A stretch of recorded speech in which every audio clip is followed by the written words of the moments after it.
এই মুহূর্তে বড় খবর, কেন্দ্রীয় সরকারের পদ্মশ্রী পুরস্কারপ্রাপ্ত কার্তিক মহারাজের গ্রেপ্তারির দাবিতে বহরমপুরে পথে নামলেন মহিলারা। ধর্ষণের অভিযোগে তাকে গ্রেপ্তার করে ফাঁসির দাবি জানান উপস্থিত বিক্ষোভকারীরা। ওমেন ইন্ডিয়া মুভমেন্ট নামে একটি সংগঠনের পক্ষ থেকে শত শত মহিলারা এদিনের মিছিলে পা মেলান। বহরমপুরের ওয়াইএমএ ময়দান থেকে মিছিলটি শুরু হয়ে বহরমপুর বাসস্ট্যান্ডে গিয়ে শেষ হয়। গত কয়েকদিন থেকেই কার্তিক মহারাজকে নিয়ে রাজ্য রাজনীতি উত্তাল। একটি মহিলার অভিযোগ, কার্তিক মহারাজ চাকরি দেওয়ার নাম করে তাকে ধর্ষণ করে, এমনকি ভ্রূণ হত্যার মতো জঘন্য কাজ করতে বাধ্য করায় বলে অভিযোগ। এই অভিযোগের ভিত্তিতেই নবগ্রাম থানায় অভিযোগ দায়ের করেন ওই মহিলা। কার্তিক মহারাজকে তদন্তের স্বার্থে পুলিশ থানায় হাজিরার কথা বললেও তিনি হাইকোর্টের দ্বারস্থ হন। আজকের এই বিক্ষোভ মিছিলে উপস্থিত ছিলেন সংগঠনের নেত্রী শবনম মুশতারি, রুনা লাইলা, তুহিনা পারভিন, সুফিয়া পারভিন সহ অন্যান্য নেত্রীগণ। আজকের মিছিল থেকে কী দাবি করলেন সংগঠনের নেত্রীগণ শোনাবো।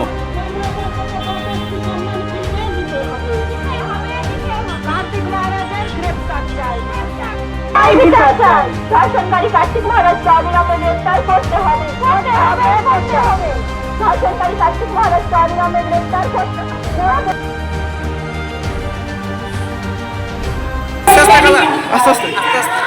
আজকে আপনাদের কি জন্য এই প্রোটেস্ট হচ্ছে?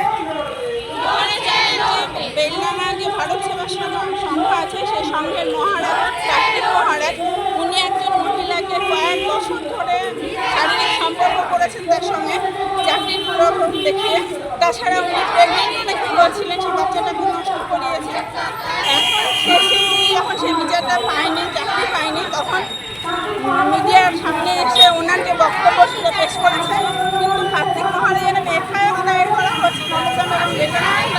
তারপরেও কার্তিক মহারাজ এখন অবাধে ঘুরে বেড়াচ্ছেন, ওনাকে গ্রেপ্তার করা হয়। আমরা চাইছি যে কার্তিক মহারাজকে আমাদের পশ্চিমবঙ্গ সরকার অবিলম্বে গ্রেপ্তার করুন।